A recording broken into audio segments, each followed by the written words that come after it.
বর্তমানে আমেরিকা আর ইসরায়েল যুদ্ধটাতে জয়লাভ করছে, এই কথাটা বলছে ট্রাম্প। কিন্তু আপনি যদি পর্দার পেছনে আসল সত্যটা দেখেন তবে বুঝতে পারবেন বাস্তবে তারা হারছে। আকাশে তাদের আধুনিক যুদ্ধবিমান, একের পর এক বোমা আর মিসাইল হামলা, সবই যেন ইরানকে ভয় দেখানোর এক বৃথা চেষ্টা। তারা ভেবেছিল পৃথিবীর কোনো শক্তি তাদের সামনে দাঁড়াতে পারবে না, কিন্তু এই দাপট দেখাতে গিয়ে তারা এমন এক ঐতিহাসিক ভুল করে বসেছে যা এখন ধীরে ধীরে তাদের গলার ফাঁস হয়ে দাঁড়াচ্ছে। আসল যুদ্ধ কোথায় চলছে? বাইরে থেকে দেখলে মনে হবে পরিস্থিতি এখন শান্ত, যুদ্ধ অনেকটা থেমে গেছে, কিন্তু বিশ্বাস করুন এটা শান্তি না, এটা একটা চাপা আগুন।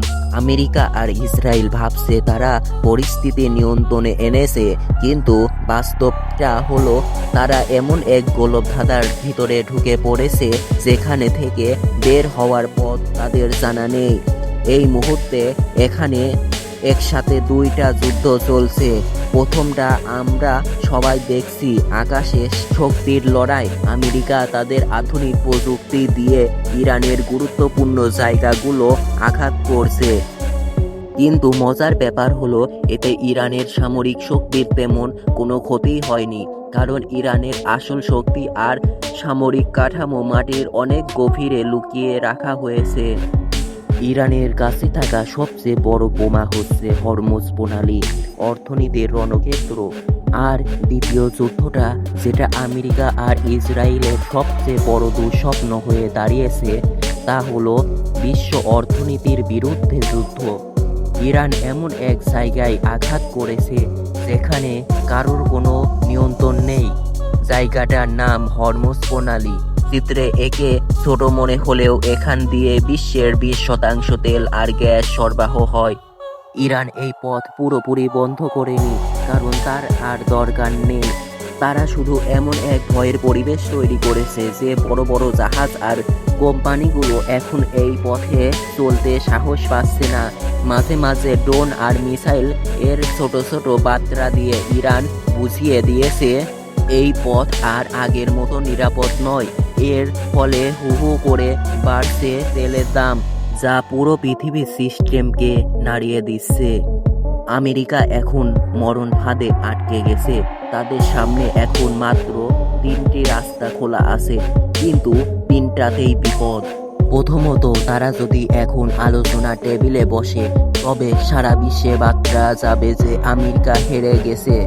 দ্বিতীয়ত, তারা যদি চুপ করে বসে থাকে তবে তেলের দাম বাড়তেই থাকবে, যা আমেরিকার নিজের অর্থনীতি ধ্বংস করে দেবে এবং প্রেসিডেন্টকে ক্ষমতাচ্যুত করতে পারে। আর তৃতীয়ত, যদি তারা সরাসরি ইরানের মাটিতে নেমে যুদ্ধ শুরু করে তবে তা হবে এক দীর্ঘমেয়াদী এবং ভয়াবহ অনিশ্চিত লড়াই, যা শেষ করার সাধ্য আমেরিকা থাকবে না। ইরানের কৌশলটা খুব পরিষ্কার, তারা যুদ্ধ জিততে চায় না, তারা শুধু টিকে থাকতে চায়। যতদিন তারা এই অনিশ্চয়তা ধরে রাখতে পারবে তেলের বাজার অস্থির থাকবে আর আমেরিকার ওপর চাপ বাড়তে থাকবে। এই খেলায় আমেরিকার শক্তি দেখাচ্ছে ঠিকই, কিন্তু সমাধান পাচ্ছে না। ইরান চাপ তৈরি করছে, কিন্তু তারাও ক্ষতির বাইরে নেই, আর মাঝখানে পড়ে মূল্য দিচ্ছে পুরো পৃথিবীর সাধারণ মানুষ। এই যুদ্ধ আমাদের শিখিয়ে দিল শুধু আধুনিক অস্ত্র থাকলেই জয় নিশ্চিত হয় না। সঠিক ভৌগোলিক অবস্থান আর কৌশল অনেক সময় বিশ্বের সবচাইতে বড় শক্তিকেও হাঁটু গেড়ে বসতে বাধ্য করতে পারে। ভিডিওটি আমরা এখানে শেষ করলাম। আপনারা কমেন্ট করে জানাবেন এখানে কে জিততে পারে, ইরান নাকি আমেরিকা। আর এরকম ভিডিও পেতে আমাদের অজানা গল্প কথা চ্যানেলটি সাবস্ক্রাইব করে পাশে থাকবেন। দেখা হবে পরে রহস্যময় ভিডিওতে। সবাই ভালো থাকবেন, বাই।